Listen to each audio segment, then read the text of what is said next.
తాజాంశాన్ని చూస్తున్నాం. అర్ధరాత్రి Jeedimetla police station పరిధిలోని పాపూర్ నగర్లో కాల్పుల కలకలం రేగింది. చేతిలో బ్యాగ్తో వస్తున్న రాఘవ శర్మ అనే వ్యక్తిపై ముగ్గురు గుర్తు తెలియని దుండగులు దాడి చేసి చేతిలో ఉన్న బ్యాగ్తో పరారయ్యారు.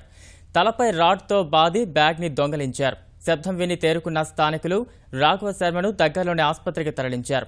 కేసు నమోదు చేసుకున్న పోలీసులు దర్యాప్తు చేస్తున్నారు. ఇక ఇదే అంశానికి సంబంధించి మరింత సమాచారాన్ని మా ప్రతినిధి శ్రీనివాస్ అందిస్తారు. శ్రీనివాస్, కాల్పుల కలకలానికి సంబంధించి పూర్తి వివరాలేంటి? జీడిమెట్లలోని షాపూర్ నగర్ ఉషోదయ టవర్స్ లో నివసించే రాఘవ శర్మ అనే వ్యక్తిపై దుండగులు కాల్పులు జరిపి రాడ్తో దాడి చేసి అతని వద్ద ఉన్న బ్యాగ్ లాక్కుని పరారయ్యారు. అయితే ఆయన నిన్న రాత్రి ఆయన ఇంటికి చేరుకున్న తర్వాత లిఫ్ట్ ఎక్కే సమయంలో దుండగులు ఒక్కసారిగా ఆయనపై దాడి చేశారు. ముగ్గురు దుండగులు ఆయనపై దాడి చేసినట్లుగా బాధితుడు పోలీసులకు ఫిర్యాదు చేశాడు.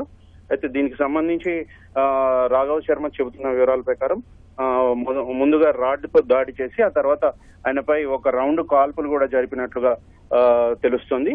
ఈ శబ్దం విన్న స్థానికులు దుండగులను వెంబడించగా వారు అక్కడి నుంచి పరారయ్యారు.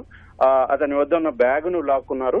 అయితే ఇది దోపిడీ దొంగల పైన లేకపోతే పాత కక్షలు ఏమైనా ఉన్నాయా అనే కోణంలో పోలీసులు విచారణ జరుపుతున్నారు. శ్రీనివాస్, ఆ సంచిలో ఏముంది, అలాగే పోలీసు దర్యాప్తుపై అధికారులు ఏమంటున్నారు? రాఘవ శర్మ వద్ద ఉన్న సంచిలో ఆయనకి కొన్ని పత్రాలు ఉన్నట్లుగా అతను చెప్తున్నాడు. అయితే దీనికి సంబంధించి కాల్పులు జరిపింది దోపిడీ దొంగలే అయి ఉంటారని చెప్పేసి పోలీసులు చెబుతున్నారు. మొత్తం మీద ఆయనను తీవ్రంగా గాయపడిన శర్మను చికిత్స నిమిత్తం ప్రైవేట్ ఆసుపత్రికి తరలించారు. ప్రస్తుతం అతను ఆసుపత్రిలో చికిత్స పొందుతున్నాడు. ధన్యవాదాలు శ్రీనివాస్.